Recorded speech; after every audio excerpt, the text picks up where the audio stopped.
Good morning, everyone, and welcome to this data.europa Academy webinar on data spaces, introducing the concept and relevance in today's world. My name is Giulia Casaniga, and I'm a research and policy lead consultant for data.europa.eu. Today, I have the pleasure to moderate this webinar, which I would like to remind you, it's the first of a series of webinars on the topic of data spaces. This one will focus particularly on introducing the concept of data spaces and the policy and legal framework behind it. It will also provide a first hint to the different data spaces, developing strategic fields and technical aspects, but this will rather be the focus of following webinars. So in fact, the second webinar that we will have later this year will focus on experiences from strategic data spaces, so delving into the similarities and differences between different data spaces under the various strategic fields, from health to agriculture to public administration. The third webinar of the series will be focusing rather on the technical aspects, so operational aspect and technical infrastructure behind data spaces. So yeah, this is just to say, stay tuned also for what's to come. And if you have specific questions rather on specific data spaces or technical infrastructure, it might be that they will rather be responded to during these other two webinars. But enough with looking forward, let's focus on the webinar of today. And before introducing our amazing speakers and the agenda, I would like to remind you of some rules for today. So first of all, as mentioned in the chat, this is a recorded webinar, and the recording as well as the slides will be made available to you following this session. Please mute yourself, so mute your mic so that the presenters can present smoothly. But of course, if you have questions or comments, do use the chat here. We will make sure to have a look at the chat and then use these questions during the Q&A. At the end of the webinar, it would be also great if you can reserve just 2 minutes of your time to respond to some questions, provide your feedback to this session. It really takes a few minutes, but it really helps us enormously. Okay, so I would say we can go to our introduction of the speakers. Today, we have Daniele and Johan with us. Hi, Daniele Rizzi is Principal Administrator and Policy Officer at DG Connect in the unit on data policy and innovation. And Johan Bodenkamp is Policy and Project Officer, also in DG Connect in the unit of Data Policy and Innovation. Daniele has a degree in civil engineering from the Polytechnic of Milano, and he spent most of his professional life working on the development of information and communication systems. And since 1993, he is working for the European Commission. And since 2012, he contributes to the development of policies around data economy, including the deployment of European infrastructure, supporting open data access and reuse, and the support to setting up data spaces, in particular through the Data Spaces Support Center. Johan has a degree in European Studies from the University of Amsterdam and Strasbourg. And after having worked for many years for the EU Carta of Justice, he joined the European Commission and DG Connect in 2017. And since then, he has been working on different legislation covering Open Data Directive, Data Governance Act, the Data Act, and also, of course, focusing on the setting up of common European data spaces, in particular through the Data Spaces Support Center. So yeah, welcome to our speakers. I would soon give them the floor for the introduction to data spaces. Here you see our agenda. So after this brief introduction, Daniele and Johan will guide you through what is a data space, European Common Data Spaces, and then after the session, the presentation, we will have a Q&A. So again, please put your question in the chat and we will try to answer them later. So yeah, Daniele, Johan, the floor is yours. Okay, thank you very much, Julia. So Yeah, happy to be here to shed some light on on data spaces, which is sometimes a concept I think very well explained and understood, but it is still something which has to become more concrete. And so we hope that this set of seminars will give a bit more understanding, or at least where we would like to go as a Commission and as governments in member states. So starting from the global picture, the very global picture, the Europe Fit for the Digital Age is one of the 6 priorities of this commission, which was started in 2019, will continue until next year. So von der Leyen, in one of her first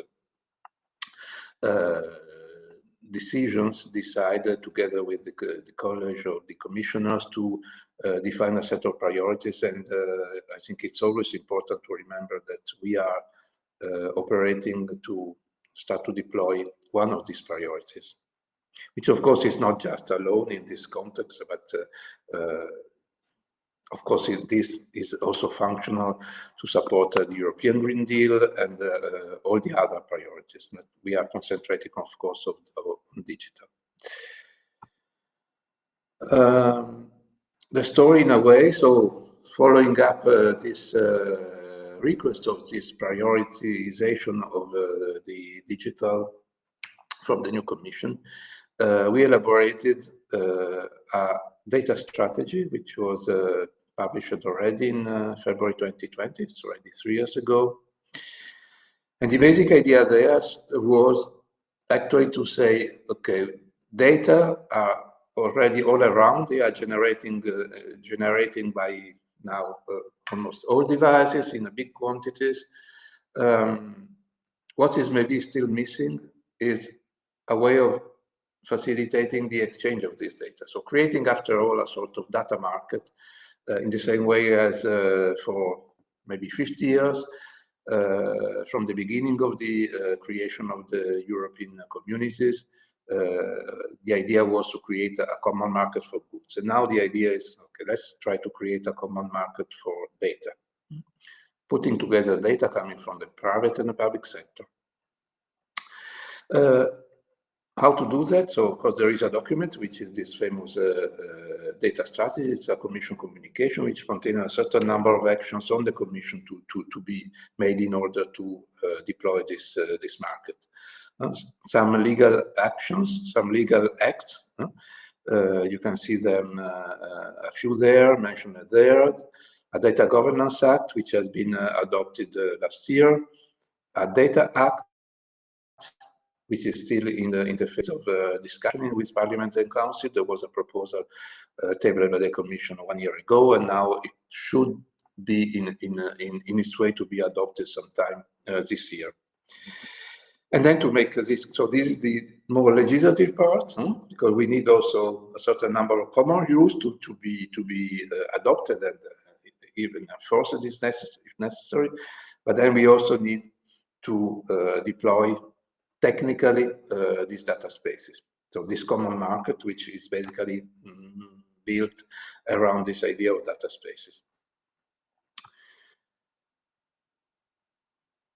To be a bit more detailed here, so the European data strategy contained, again, some data actions, data acts, but it also included the idea of creating, to support these data spaces, a European cloud, also in this spirit of having something which is European and trying to have this sort of independent strategy in terms of not having to depend all the time from technical frameworks coming from outside Europe. This supported because there is, of course, need to be supported financially, supported by European programs, the Digital Europe program, which is a new program, and Horizon Europe. And all this, of course, to be complemented by initiative at the European level, at the level of member states. Sometimes already existing, like some of you may know what is Gaia-X, but The idea, of course, is not everything should come from these activities, but there should be a sort of collective effort at the European level and the level of member states to achieve this overall objective of a common data market. Drilling down a bit more, so you may see here, well, this is a picture which has been shown already several times, but it is still showing how we think things should be layered. So we have data spaces, so environments, which I will detail a bit later, environments where data belonging to a certain domain can be easily shared. Because the idea is that to start first with environments which are more homogeneous, exchanging data on health or on industrial manufacturing or agriculture. But of course, this is not the end of the story. So ultimately, what we want to create is a common Europe data space, singular. So one market where all this data, which by nature belong to a certain domain, should also be exchanged across domains. Because clearly many applications do not just need the data from one specific domain, but they need data from more domains. And this generates the necessity to have also common tools which are used by all these data spaces and standards which should allow interoperability not only within a single data space, but also across data spaces. A first initiative to try to support this cross-domain interoperability across data spaces is the setting up of the Data Space Support Center. So you see this layer in the middle, the green one. So this is a first initiative supposed to, on one hand, find out what are the needs of these domain-related data spaces and provide them common tools which can be shared across more domains. For example, I don't know, a tool which can be used to identify users. It's domain independent. So the more this is used in all data spaces, the easier it is for a user to access any of these data spaces, for example. And below that, of course, we also need a technical infrastructure. So the data spaces are a sort of virtual space, also composed by technical infrastructure, but which has the objective of sharing data. And then below, again, in order to have as much as possible a common technical layer, there are initiatives also funded by European programs, but not only, to make available, for example, European cloud, so that the data spaces can rely, all of them, on a specific cloud based in Europe.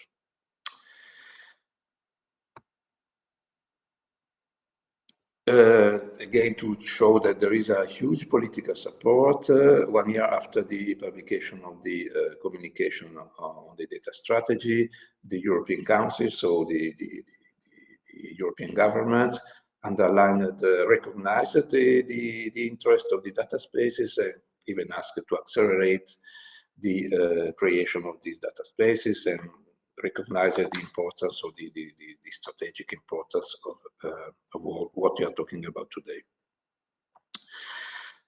Also, in following this request of the Council, now 1 year ago, we prepared a staff working document, which is maybe still not so well known, which really makes the point and details a bit more than in the data strategy, because 2 years later we had already made many things.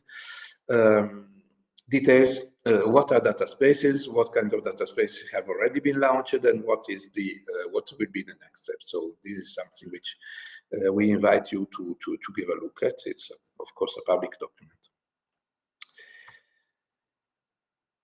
But okay, finally, what is a data space?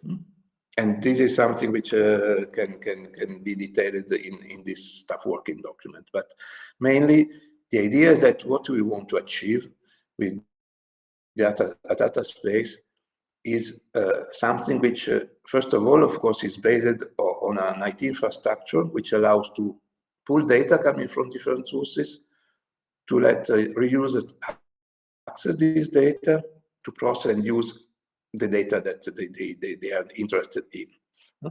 And this should be based on an IT infrastructure, which of course is secure, because one of the main needs for having a data market to work is trust.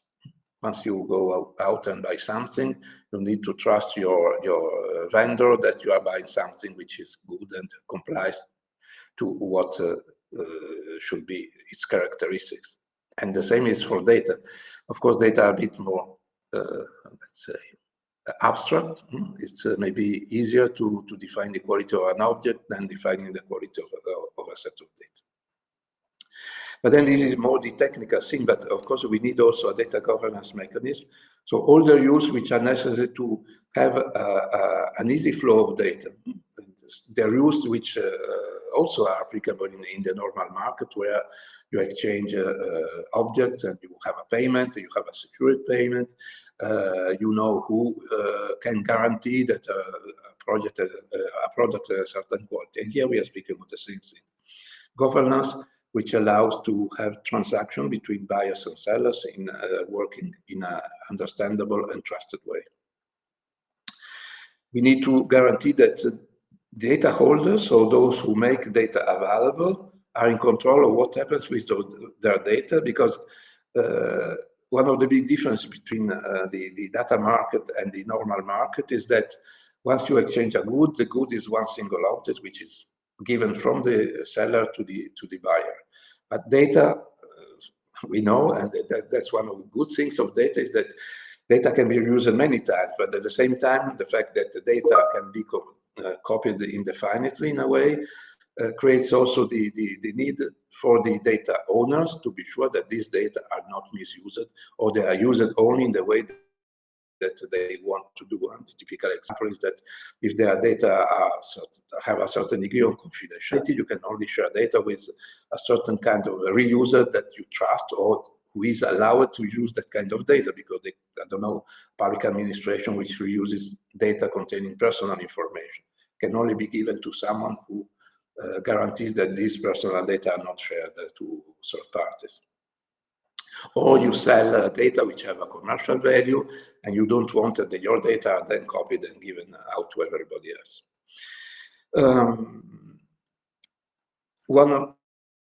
I think one important thing which in general can apply to all data spaces is the fact that data should be shared on a voluntary basis.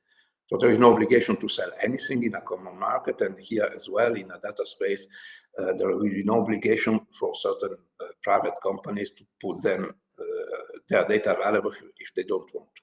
There may be some specific, maybe environment where there is a certain obligations, in particular if there is an obligation to make available data. So I don't know, statistical offices are obliged to make available statistical data, and an imaginary data space of statistics will have certain obligation on a statistical office to make their data available there. But in general, the idea is that there should be no obligation to participate or to make available data in a data space.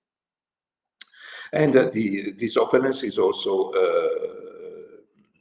implying that there should be no restriction to specific organizations. All organizations, private or public, which respect competition rules and have non-discriminatory rules to others to access should be accepted in a data space. So basically, a data space is not a data lake. So it's not just a big repository of data. Even a data lake can probably be a sort of a distributed repository, but a data space is not just a repository of data, be it single or distributed, because the idea of a data space is more, as we continue to use the same analogy, is more like a fish market, because we are speaking of a data lake. So a market where the content data come from everywhere, not necessarily they are all in the same physical repositories, but it's a market where you go. I don't know. Well, of course, you think to Amazon. Amazon is a sort of such a common market even if what is exchanged is goods, but there is no single place where all you can buy from Amazon is stored in a single physical place. And there are rules in Amazon where you know what you buy and what you sell. And here we like to do the same for data. So today the situation is basically that in most cases there are bilateral exchanges of data from one buyer to one seller, from one seller to one buyer. And what we want to achieve is to a certain evolution where something which is already more or less taking shape is places where you have a sort of centralized data hosting, and a certain kind of data can be bought and sold in a very specific environment. But the ultimate goal, which is again the data space, is to have all this, but not in a physical place and in a rigid infrastructure, but something which is as much as possible based on data which are federated, virtually available, not necessarily concentrated in a single place, and open because not built by around whoever would like to exchange data and agrees on certain rules. Voilà. A data space, even in the concept that we intend to give to a data space, will also have a certain evolution. So clearly, we do not think that a data space will be born at a certain point in time. Immediately will be the perfect data space in the sense that that's what we would like to achieve ultimately. So at the beginning, we may think that there are already some sort of closed ecosystems where you have participants coming from different environments, already in the concept of a certain distributed repositories, but still closed. So you have participants which are those who want to exchange data in a certain context. And the role of data intermediaries is basically non-existing or extremely limited. And we see the evolution of such data spaces, first of all, opening ecosystems. So having something which is not related, based on a limited and closed number of participants, but which is open. So you may have more participants added here and there. And also an increased role in data intermediaries. So we think that going beyond maybe the more current approach today, which is I sell data and you buy my data, having intermediaries, again, like in our world for the market of goods, where basically any shop is an intermediary between those who produce whatever and you who go and buy something. And so we recognize in a way this role because the role of intermediaries, which is also quite detailed or regulated in some of these legal acts, is important because they are those who we think should facilitate the sharing of data between those who are interested in some data and those who have their data. And not necessarily having a direct connection is the best or most efficient way. Okay, the ultimate goal is have a federation of ecosystem where you have this ecosystem which first were created in a closed way, then became open, and then they also start to communicate to each other. Yeah, so to have all this happen, of course, there is some research support which is needed. The support which is provided in different ways. There is sort of legal support, so some sort of trying to establish some common rules which must be applied in all member states, which should facilitate this exchange of data within or across data spaces. The Data Governance Act and the Data Act in particular. We should also be able to offer a technical solution. This is why the Digital Europe program is supporting the establishment of the European cloud, is supporting the buying and having available high-performance computing, is supporting the creation of basic tools, sort of building blocks, components which can be reused by all most data space. We work with stakeholders. Of course, we have a long history of working groups, but we are, of course, in this context, we are working even more in trying to put stakeholders together. This is in particular one of the actions which is currently ongoing is the support center for data spaces, which we will detail a bit later. And we are also going to establish later this year a European Data Innovation Board. So it's a high-level board. We should issue from this high-level composed by member states and some main stakeholders should issue guidelines which should be then developed and implemented by data space. And another important component is standardization. So to achieve interoperability mostly across domains. So within domains, of course, it's still a problem, but it's already more advanced. But what we want to achieve is also a greater interoperability across domains, so that this ultimate goal of having one single European common data space can be achieved. And well, there is funding to support most of these activities. The funding comes from Horizon Europe and the Digital Europe program. In particular, you can see here, the Digital Europe program is supporting with different extents a certain number of data spaces. This is not meaning that all the data spaces are these 15. There can be more. There can also be data spaces which are not supported or not yet by public money, but these are those who have been or will be soon the object of a call for proposals in the Digital World program. And okay, last slide for me before I give the floor to Johan.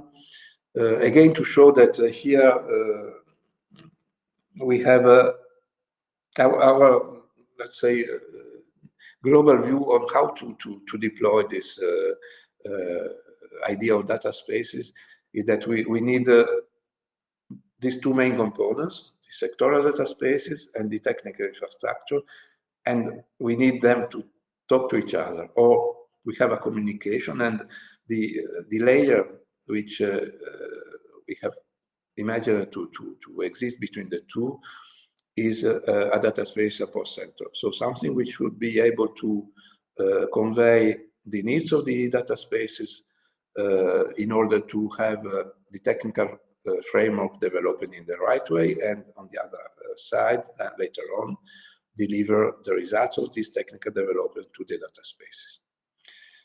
But to dig a bit more into the details of data spaces, I will now let Johan continue and say even more on data space. Many thanks. Do you hear me? I hope. So it's a pleasure to be here with you and to continue this presentation on a general introduction on the Common European Data Spaces. It's great to see so many of you logged in and present. So indeed, let's continue. So apart from funding various important activities in order to create these Common European Data Spaces, the European Commission has, apart also from legislation, also some technical building blocks on offer currently already that could be very useful for data spaces. So let's say that's another role of the European Commission that we saw a bit earlier in the slide of Daniele, the overview slide. What are the different tasks and roles of the European Commission is that we can also really offer technical building blocks. And here on the slide, you see several of them that maybe you know a bit or very well. It has been developed by our Digit Commission service in the context of IDAS. And you see, for example, a building block on e-delivery, on eID, e-signature, etc. So this is something that is for free It's an open and reusable digital solution that can be taken up by data space developments.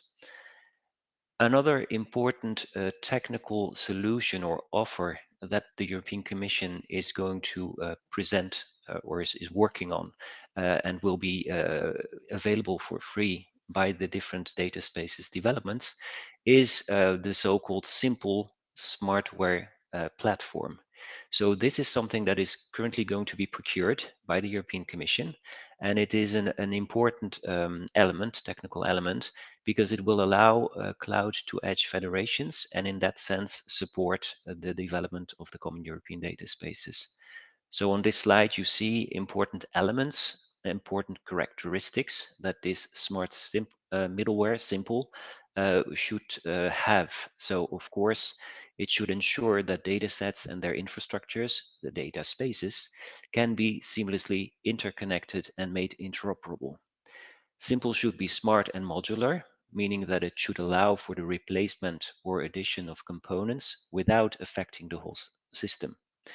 It will be open source, so it will be available for free. It will allow for insights into the different parts of the architecture, so you can really adapt it to your needs.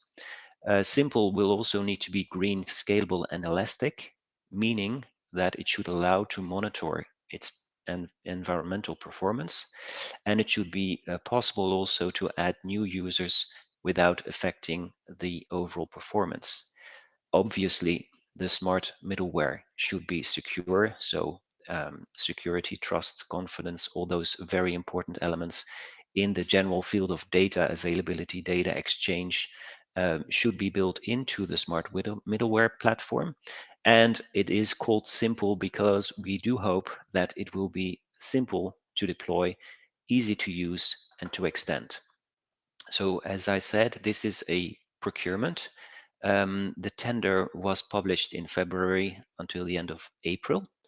And currently, what has come in is being evaluated so that hopefully in the course of this year, the beginning of next year, a first minimum viable platform can be offered.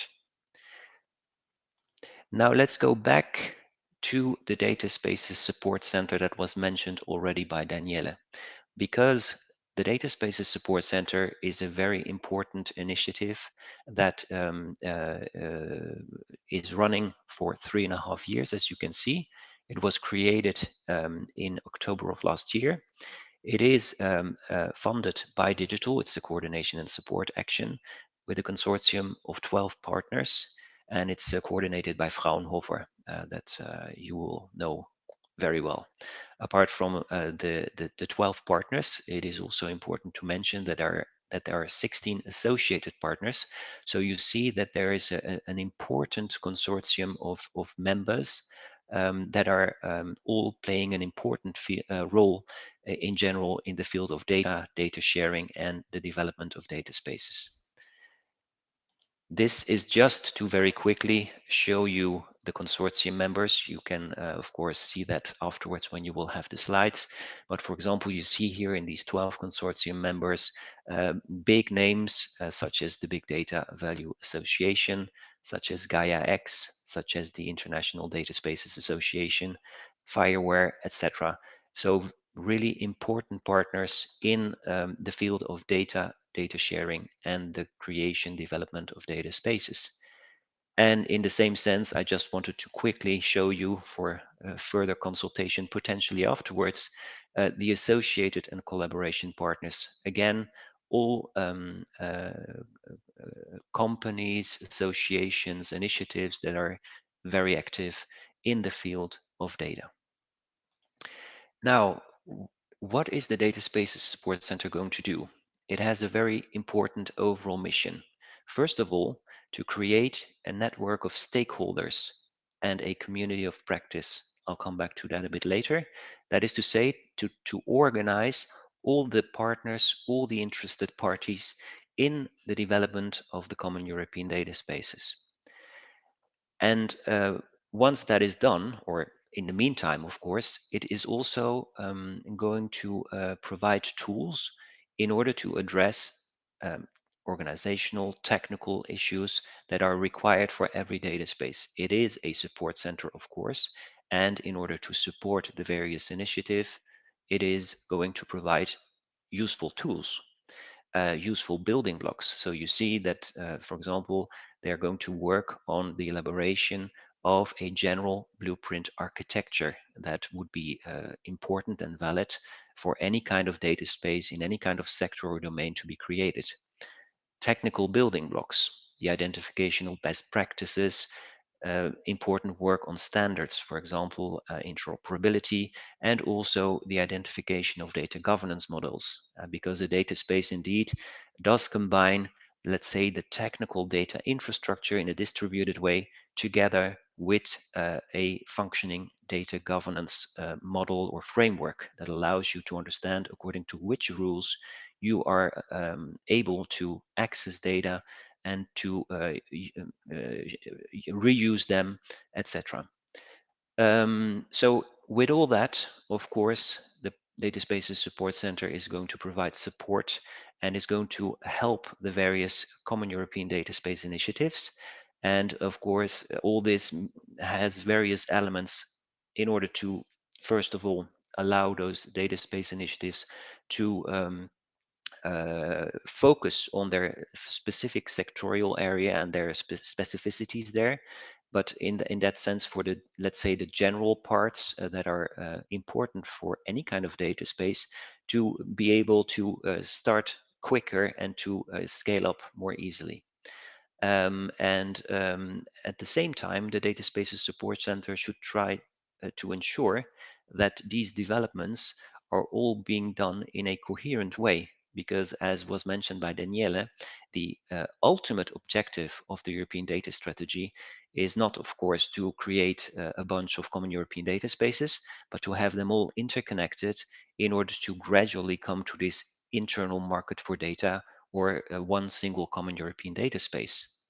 So you see that there is a special focus on interoperability in order to, of course, ensure that the various common European data spaces can work together, will be interconnected, and that the data can flow seamlessly. And of course, as a general objective, all this is also to create economies of scale and synergies at European level. Now, for this first task, which is an important task, of course, the creation of the network of stakeholders to organize all the interested parties that we have in Europe and even beyond, huge work is being done currently and will be done in the coming months and years to, organize that network and make sure that everybody is aware of what's going on here in the field of the creation of the common European data spaces. And you see on the slide that, let's say, there are several kind of groups, if I may say so. And the most important group, the core stakeholders, are referred to as the community of practice. And these are the so-called common European data space initiatives that have been announced in the EU data strategy, and afterwards also some of them by the European Commission, and that are most of them funded by the Digital Europe program, or sometimes by Horizon Europe. So let's say that these specific initiatives are the core stakeholders that are referred to as the community of practice. But of course, there's a very important group of stakeholders that is not specifically the community of practice, but has an important role in the world of data. And these parties, they are part of the so-called strategic stakeholder forum, sorry. And the idea is to really try to connect and involve everybody that has a role to play in the development of these common European data spaces, and to use knowledge, existing solutions, existing practices that are successful in the development of the common European data spaces. So this strategic stakeholder forum, sorry, is to be used, let's say, by the Data Spaces Support Center as a think and do tank in order to contribute to the objectives of the support center. Then, of course, even beyond that, if I may say so, there is collaboration with many other initiatives. You see some examples if you can read it on the slide. The data, the public sector open data for AI and open data platform, for example. I hardly can see it myself. I'm sorry for that. But the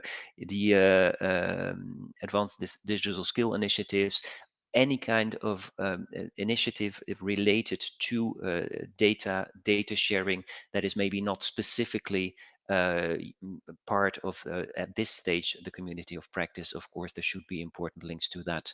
And finally, as already mentioned briefly by Daniele, there will be an important collaboration with this so-called new expert group, Commission expert group. I'll come back to that a bit later, which is EDIP, the European Data Innovation Board, in order to work on important elements for the development of the data spaces.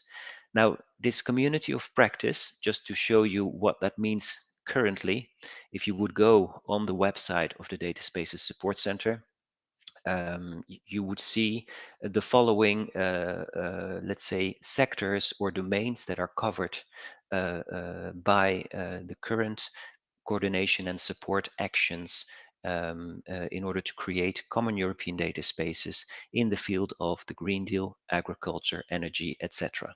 And you see on the right-hand side the specific projects that are working on that. It's all preparatory actions, so really working on the basis, the basic building blocks, together with the Data Spaces Support Center. So, as said, the support center is going to provide help tools that are referred to as assets. So you see a list of them that they are working on. Two of them, they are already available on the website, the so-called starter kit and the glossary. The glossary, of course, important to make sure that everybody understands terms and notions in the same way.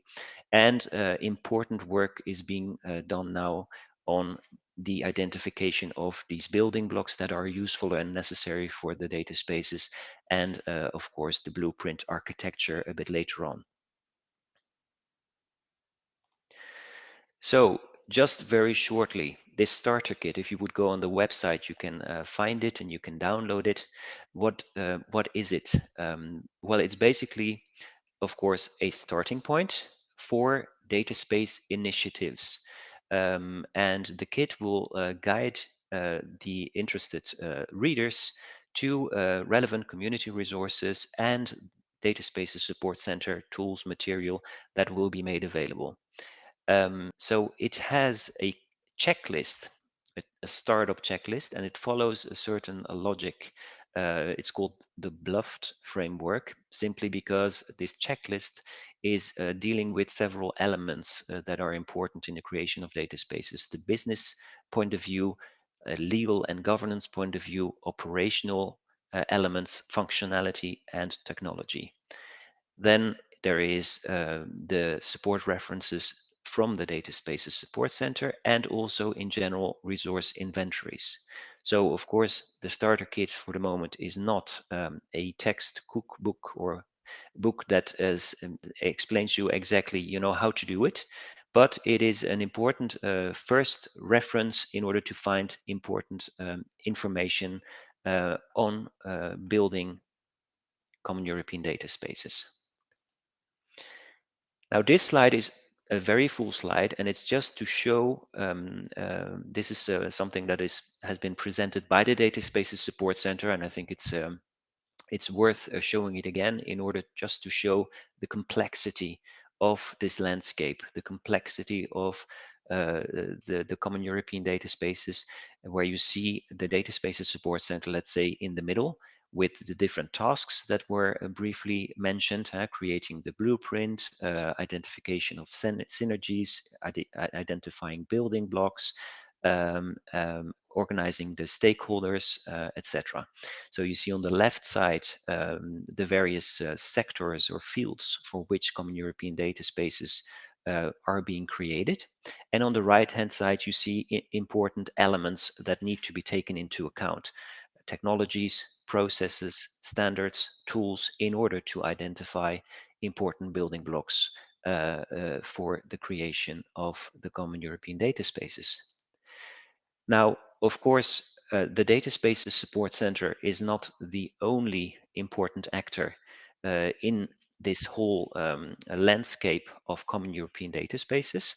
It is going to work, it is working for the moment already very intensively with the various data space coordination and support actions. So these are these preparatory actions to specifically start building an agriculture data space, a data space for the Green Deal, a data space for mobility, for manufacturing, etc.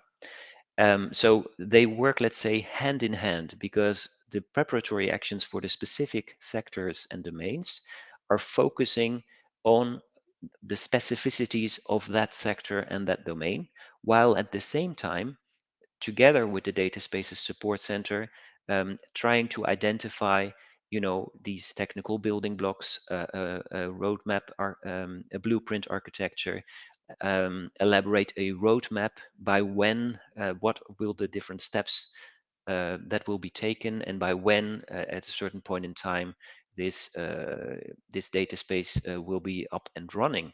So there is important collaboration between both of them, in order, of course, to avoid duplication and make sure that this is done in a coherent way. And then again, this Data Spaces Support Center will be working with the European Data Innovation Board, will be working because it does not exist yet. It is going to be there in a few months, normally as from September of this year. And it is a consultative and advisory body that is established by the Data Governance Act, and that will be working on guidelines for interoperability of the common European data spaces. So let's find my next slide, the last slides. Just to say a few words more about this European Data Innovation Board.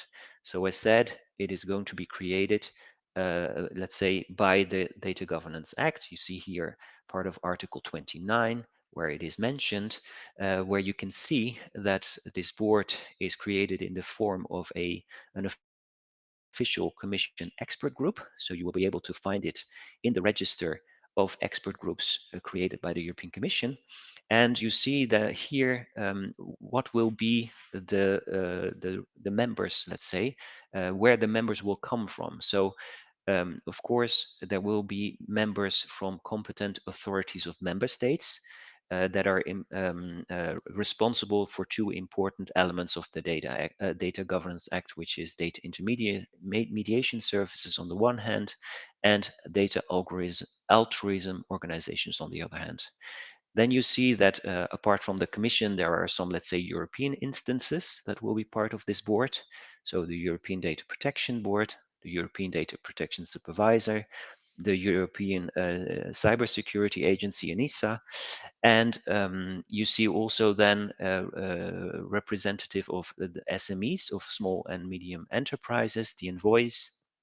And finally, there will also be representatives of relevant bodies in specific sectors, as well as bodies with specific expertise. So this is something that, of course, needs to be identified for this last group. There will be a call of expression of interest, and there will be a certain selection made. Just to quickly tell you that there will also be at least 3 subgroups.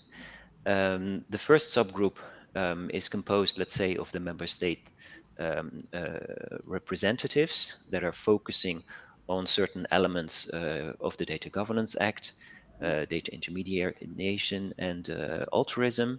Then there will be a specific technical subgroup, so that's going to deal more with standardization questions, portability, and interoperability.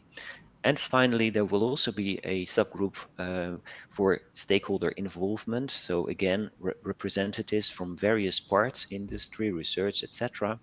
And these will also be working on the European data spaces, as you see in the slide. So last slide, just to show that, of course, among the various tasks of this European Data Innovation Board, there is specifically the task of proposing guidelines for the common European data spaces. And this will be done with the relevant partners of this subgroup and, of course, in close cooperation with the Data Spaces Support Center. So the Data Spaces Support Center is also referred to as the so-called operational arm of this expert group and can hopefully help the Innovation Board with this task. So this is in a nutshell an introduction to the common European data spaces. It's already 52, so I suppose it's time for questions, and I hand back to Julia. Thank you. Thank you very much, Johan and Daniele. Indeed, we received a lot of questions. So I would invite you also, maybe if you're not responding to my questions, to already answer some of them. I see some might be links or so. And all the questions that we will not be able to respond, I'm sure there will be other occasions. But I would start maybe from from questions related to the working paper and the role of cities and municipalities. So someone asked, what is the role of cities and municipalities as well as regions? So sub-level of member states in the present working document on data spaces. And maybe in relation to this also, there was a question on the use of data spaces for open data. So how will it be? Will the European Commission make available in a data space such open data, or should the member state or sub-level government do it individually? I think this question maybe it's mostly to Daniele's presentation. Yeah, sure, thank you. So maybe first on open data, I think that in one of the slides that were shown, it's quite one of the first one, but anyway, of course, open data is recognized as one of the important components of the amount of data which can be made available to data spaces. So as such, open data are already bound to certain rules, the Open Data Directive. So they are out there now. It's up to, I think, to databases to create the link between their own domain and the open data which belong to the same domain, if we think to domain-related data spaces. So I'm almost there, I think, because I wanted to show graphically what I mean with what I'm saying now. Here we are. So you can see here that we have open data represented here by high-value datasets, which are a subset, but still. We see the contribution of open data as a sort of horizontal component, which can be fed one or more of these common European data spaces. So within the organization and the setting up of, for example, obviously the Green Deal data space, there will be the appropriate links to where these open data related to environment, those coming from Inspire, can be accessed, and in this case shared based on rules which already exist, because they are the Inspire ones. Even if the environmental data are not limited to what is made available by Inspire, by public administration. You may also have other environmental data made available or which could be exchanged by the private sector. And I also, well, trying to look at some of the questions, I have seen some references to Inspire. So Inspire is, of course, contributing to feeding many of these data spaces. And I would also like to say that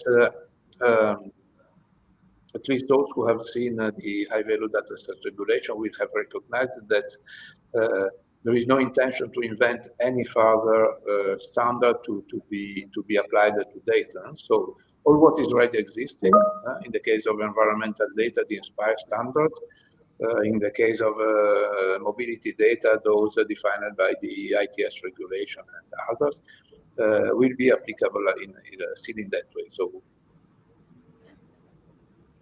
as much as possible, the work of the sub-center, the work of the high-level innovation board will be there to underline what standards are already out there at the community level or at the ISO level, which can be used. And only in case there are gaps which are not feeling the necessity to have cross-domain interoperability across certain domains, then we will try to define or to develop new standards. And remind me, sorry, Julia, the first question was also related to open data. Yeah, it was more what's the role of maybe municipalities and cities as well as regions in the working document. Well, that's really again will be basically found on the basis of the needs that these data spaces have. I think that there must be an important role, at least for certain of these data spaces. If we have it's not listed there, but a data space on smart cities, of course, we should need an important contribution from municipalities and the local level. But in all these, the contribution of data, which can define more precisely what is defined at the local level rather than the overall the national level can be important. But again, there is no specific predefined definition of this should come from the national level, this should come from a municipality. Mm-hmm. It's really always based on needs. Yeah. Maybe given that we talked about openness, and so let's go on the other side, and maybe there is a question on the fact that you mentioned that data should be shared on a voluntary basis, but what about the cases in which data is privately held and could be useful for public authorities to complete their functions? Yeah, maybe I can answer that one. So yes, this is a specific kind of data indeed that is sometimes also referred to as business to government data sharing, where you can indeed, where we have seen with COVID, but also in other cases that we as citizens or companies, we hold data that can be of utmost importance for public administrations, for governments in order to deal with certain tasks. Now, this can be, emergency tasks, something very urgent, something very important, and then you can imagine that those kinds of data should be made available as soon as possible for free, if possible, etc. So that is work that is, let's say, that is a specific element of data sharing in emergency instances. But there is a lot of data sharing that can be done as well that is, let's say, not an urgent task, but still important public tasks where we as citizens or companies have data that can be very, very useful for public administrations. And data spaces, let's say in general, are there to ensure that that data also data needed by public administrations, city councils, national government levels, that data is available, that it is easier for the public administrations to find that kind of data and to understand more easily how they can obtain it. But it does not mean, of course, for the bulk of those data that is not emergency related, of course, these data will not necessarily need to be shared for free. This is exactly the idea of a data space, that you are able to find easily a certain type of data that is provided by a certain type of data holder, a company, an individual maybe, or another public administration, and under what conditions you can get those data and can reuse it. And of course, as Danielle already mentioned, open data is going to be part of a data space, but since it is open, fortunately, it is less difficult to obtain it and to reuse it. Yeah.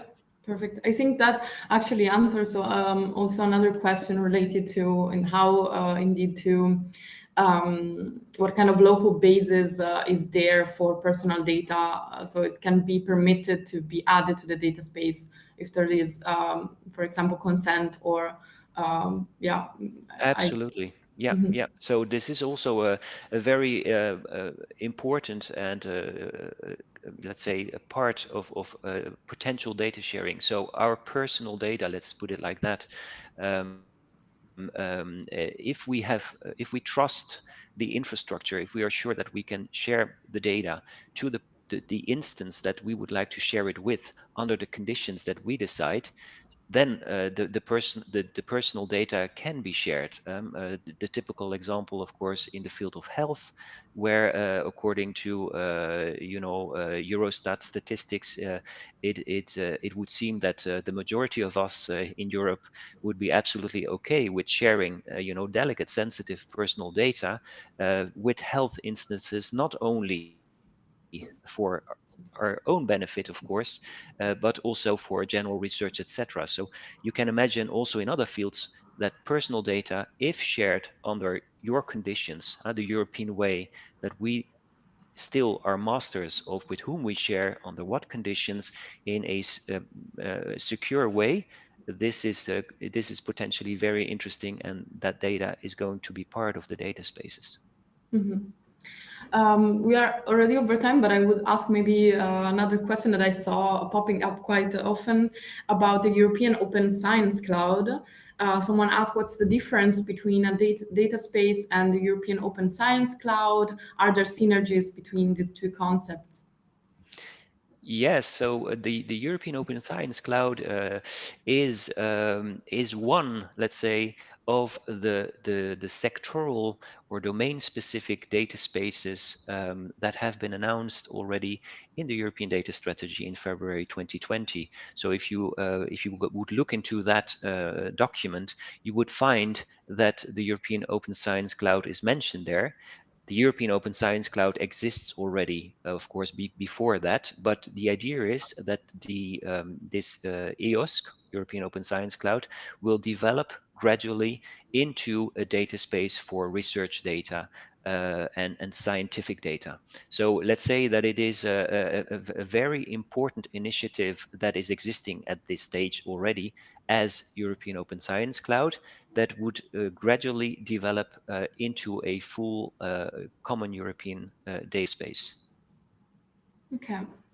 There are also a bunch of questions more on the technical side. Maybe can just throw some of them and see. And otherwise, as mentioned also by my colleague Flora in the chat, we will make sure to also have a document with written answers to these questions, because there are many and I think we are out of time. Yeah, maybe one question was, if are there template solutions for IT infrastructure, for example, provided by Digit or DigiConnect to set up new data spaces. I think this perhaps is related to the technical building blocks that you were presenting and the simple. Absolutely, and I think it's related to the important work that the Data Spaces Support Center is doing. The Data Mhm. Spaces Support Center is exactly trying to identify the important technical elements and data governance elements as well. But let's this question is, let's say, technical. So the building blocks and the blueprint architecture.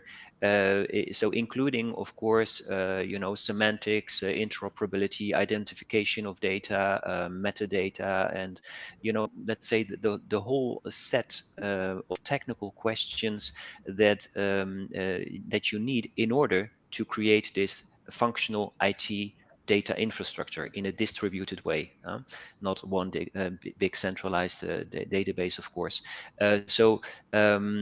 This is what the Data Spaces Support Center is currently doing and will come up with in cooperation still with these preparatory actions that are focusing more specifically on the specificities of the fields like energy, manufacturing, Green Deal, etc. And in this sense, again, the European Commission, with the development, the procurement of Simple, the smart middleware, and the offer of the building blocks that are already existing, e-delivery, e-identification, etc., that will be taken up by the Data Spaces Support Center to see how this can be part, let's say, of a global, let's say, technical offer of data spaces development. So work in progress. Nice. Yeah, very good. Yeah, I would say we're already over time. I see people leaving. Let's a few minutes to first of all say again that the questions, some of the questions will be answered in the next series of webinars that we'll have on data spaces. As you can see on the slide, there will be one more focusing on specific strategic data spaces and another one on technical aspects. So all the questions also related to the technical aspects will be for sure addressed there. I would like also to draw your attention to our next webinar on data.europa Academy about use cases of open data. That will be on the 26th of May, and my colleague will share the link for registration now. And of course, also the series on open data maturity. The next webinar will be on our dimension of the portal dimension, and will feature some of national public administrations that did particularly well for the 2022 open data maturity. And last but not least, if you're still here and listening, please scan the QR code and provide feedback to this session. That would be really, really great. Yeah, for the rest, we will share with you the slides and the recording, and make sure also to have a document with a Q&A. I would like to thank Daniele and Johan for the great presentations, and to be so quick also with answering the questions. That was great, very informative for me as well. And yeah, thank you very much all, and have a good Friday and good weekend.